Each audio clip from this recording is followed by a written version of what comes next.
Hello, my name is Andrew Mims with WKPM 93.9 with today's news. A Mexican journalist was shot and killed in the central state of Zacatecas on Friday, officials said. The latest in a string of assassinations of media workers this year that has piled criticism on President Andres Manuel Lopez Obrador's government. Juan Carlos Muñoz, who worked for local news website Testigo Minero, was also a taxi driver, was shot in the head while driving at least two passengers, an employee at the outlet told Reuters. Muñoz's death, which was confirmed by state police, follows at least 5 other murders of media workers in Mexico this year.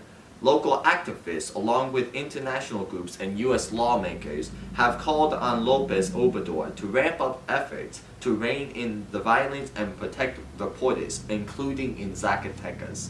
Moving on to national news. An Aroostook County courthouse is poised to be the first in Maine to have a dedicated therapy dog to provide emotional support for people dealing with traumatic experiences. A yellow Labrador puppy named Holiday has begun up to 2 years of training with the goal of becoming a calming presence in a stressful environment.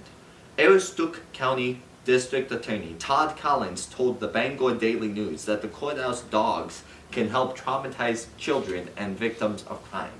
They can also provide emotional support for law enforcement officers, first responders, and others too. A courthouse dog can provide emotional support for everyone, he said.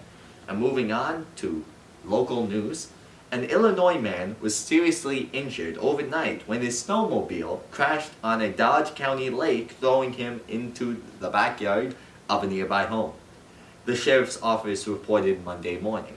According to the sheriff's office, the Kenilworth, Illinois man was heading south on the Sinisippi Lake when his vehicle struck an embankment, ejecting him from the vehicle. The 42-year-old man ended up in the yard of a village of Huddersfield home. Authorities estimate the crash happened around 12:15 a.m. When emergency crews arrived on scene, they found the man had suffered serious injuries that required him to be flown by flight for life to a Milwaukee hospital. The crash is being investigated by the Dodge County Sheriff's Office and the Wisconsin Department of Natural Resources. The name of the snowmobile rider was not released. And moving on to sports. After their first conference title in over a decade, the Viterbo men's basketball team looked to continue their banner season Sunday afternoon. They were in Watertown, South Dakota to take on Bellevue with a trip to the NAIA National Championship on the line. V-Hawks were down 30-22 at half, but they battled back. Brady Polk was one of 3 Viterbo players in double figures. He led the V-Hawks with 17 points. But the Bruins held off a late rally to win 69-65. Moving on to our commercial break.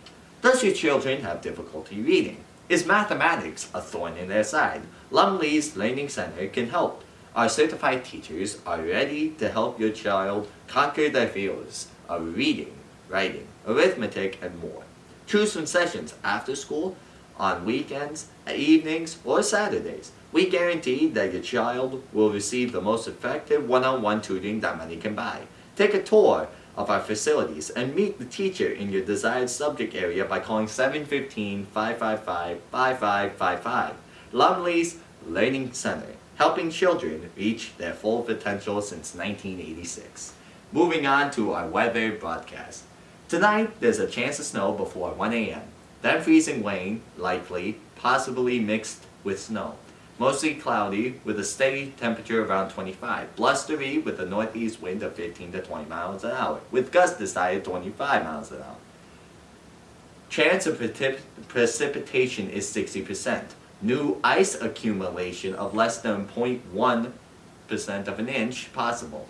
New snow accumulation of less than half of an inch possible.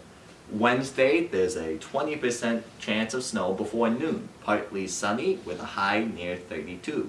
Breezy with northwest wind 10 to 15 miles an hour with gusts as high as 30 miles an hour. That is the end of today's news broadcast. and we hope to see you tomorrow.